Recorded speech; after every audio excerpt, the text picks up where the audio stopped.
Welcome back, I'm Tedward, and thanks to Boston Motorsports, we're driving probably the purest, coolest Land Rover out there. This is the Defender 90, and it has the P300 engine, so it's just a little 2-liter, 4-cylinder turbo guy with 296 horsepower and 295 pound-feet of torque. But man, does this thing look correct as a two-door. I love the short wheelbase, I love the stance.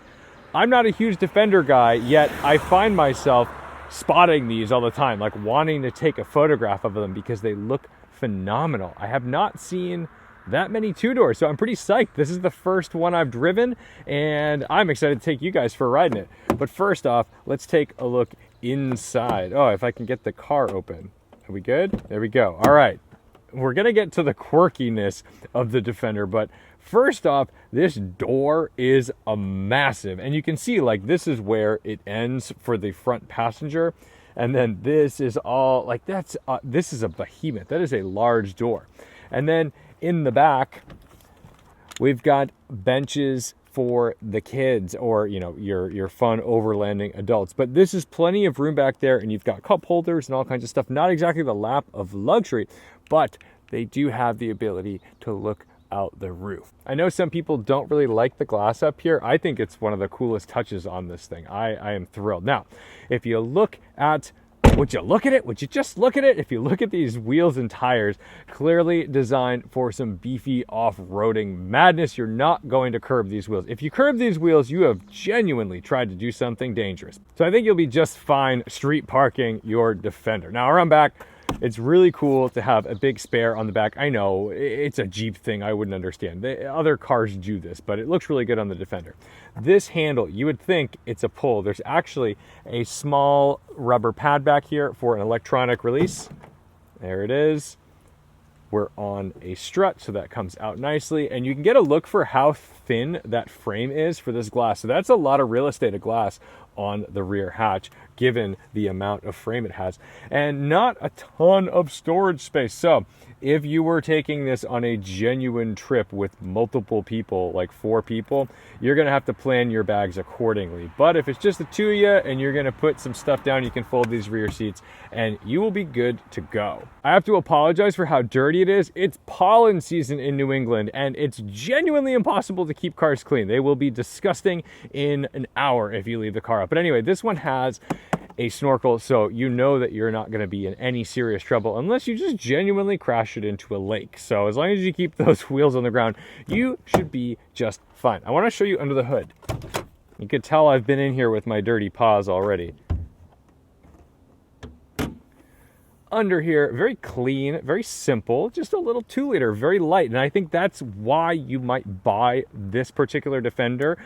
Of course, it's the cheapest version of it, and maybe price is a factor. But if you're looking for a very light, nimble little Defender that's going to be able to rock crawl like a billy goat because of the wheelbase, this is probably what you're going to go for. And if you'd like to go to 60 faster than 7.7 seconds, you go ahead and get yourself the P400 with the inline 6. So I'm good to go. Are you? I would like to go for a drive. The seats are pretty quirky. Of course, it's a Land Rover. Everything's strange. It took me a minute to figure this out. This is up and down, and move the seat up and down. This will move that seat back, forward and back. And then, of course, down here, very standard stuff, forward and back on the seat. Let's hop in, start her up.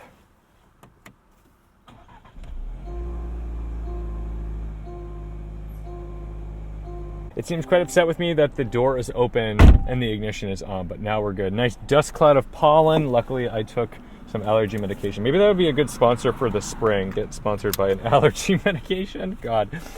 This dashboard is already very strange. If you look at these gauges, you'll notice that they finish off that speedometer in a digital display and starts off the tach in a digital display. I've never seen anything like this. It's very odd, but everything about this vehicle is odd. Even the location of the shifter and the shape of it is quite strange. It looks a little adult. Let's pull out of this dirt road. No big deal for this.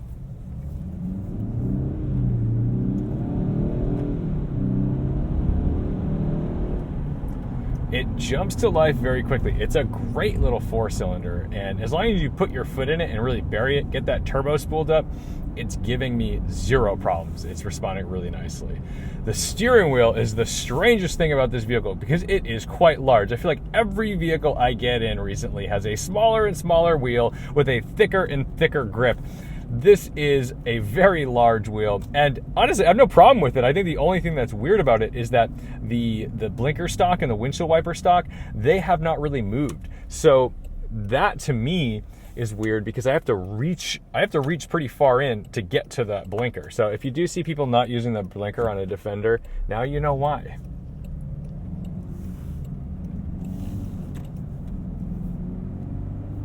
Despite the large and aggressive off-road tires around town, there's not much noise. When you're on the highway, when we get to the highway, you'll notice it a bit more, but that's just fine around here. Sometimes when you drive a Wrangler, it just feels like you are dragging stuff. Those tires make all the noise in the world.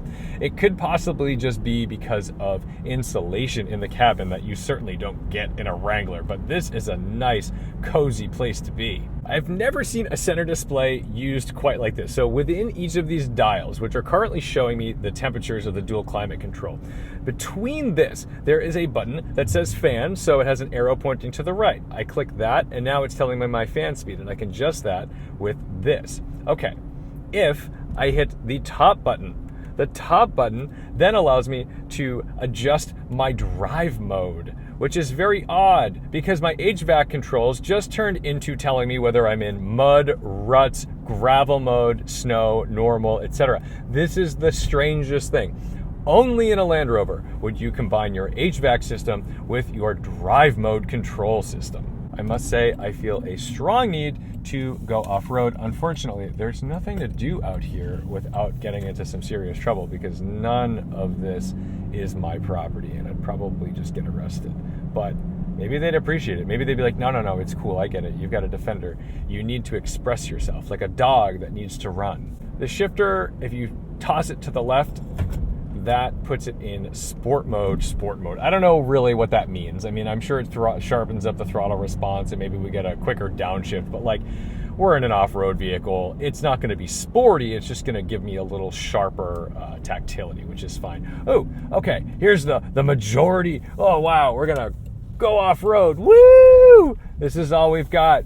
This is all I've got. This is as much as I can give you off-road. Maybe we could go up there. No, I'm just kidding. All right, but let's check out the turning radius while we're at it. Holy cow. Yeah, man. That's how you know this could do some rock crawling. When you start seeing, like, you could do crazy three-point turns between trees and all kinds of wild stuff out in the wild. Oh, and by the way, the camera on this thing is incredible. I mean, look at this. We've got a 360 view above the car. We've got this beautiful camera there. We have off-road mode, which looks like it's giving me a lower version of it. Towing, very cool. This is great. And can we click things? Oh my God, look at this. You can actually change the view and you can face the vehicle. That is insane. The thing I would love to do is take one of these off-roading and do some really steep stuff because the approach and departure angle you can take, is that what you call it, a departure angle? Because the wheels are so close to the front and rear of the car, plus it's a short wheelbase, you'd be able to get right up to a steep hill and just jump right onto it without smashing up your bumper in the process. I mean, you guys know I'm not a big off-roader, but I do like to do it. It's very fun, especially when you have knowledgeable people. Actually, maybe that's not true. It's almost more fun when you have people who have no idea what they're doing.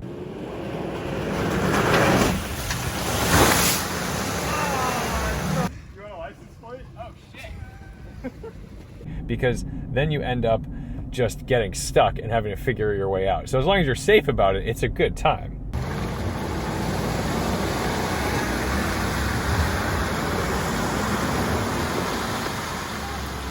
One thing to note though is that there are no paddles on this steering wheel. This is not designed for you to go ripping up and down through gears. If you want to change gears, you've got to do it here and push forward and back. And Land Rover got it right. It is forward to downshift, pull back to upshift. Good job. Porsche didn't even figure that out on the non-GT Caymans. So good on you, Land Rover.